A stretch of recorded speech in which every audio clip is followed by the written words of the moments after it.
Iskandar Zulqarnayn va Aleksandr Makedonskiy bir odammi? Bu juda muhim va tarixiy, diniy jihatdan bahsli savoldir. Ko'plab tarixchilar, mufassirlar va diniy ulamolar Iskandar Zulqarnayn va Aleksandr Makedonskiy bitta odammi yoki yo'qmi degan masala ustida uzoq yillar bahs yuritishgan. Zulqarnayn ikki shohli degan ma'noni bildiradi va Aleksandr Makedonskiy qadimiy Yunon haykaltaroshligida boshida ikki shoh bilan tasvirlangan. Bu ramziy kuch yoki ilohiy in'om sifatida ko'rilgan. Har ikki shaxs ham dunyoni zabt etgan. Aleksandr Makedonskiy Sharqiy Yevropani va Erondan Hindistongacha bo'lgan hududlarni bosib olgan. Qur'ondagi Zulqarnayn esa g'arbga va sharqqa safar qilgan deyilgan.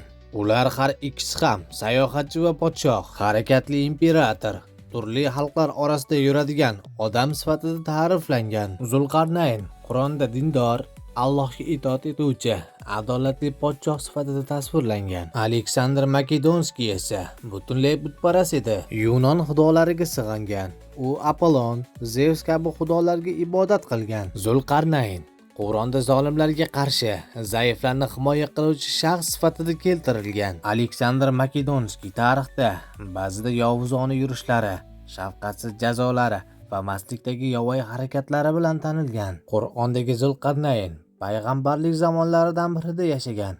Aleksandr Makedonskiy miloddan avvalgi 4-asrda Yunonistonning Makedoniya qirolligida tug'ilgan. Yajuj va Majuj devori. Tarix Aleksandr Makedonskiyni bunday devor qurganligi haqida ishonchli manba yo'qligini ko'rsatadi. Qur'ondagi Zulqarnayn bunday ulkan, ruhiy, vatanparvar va ilohiy ilhomli qurilish ishlarini amalga oshirgan.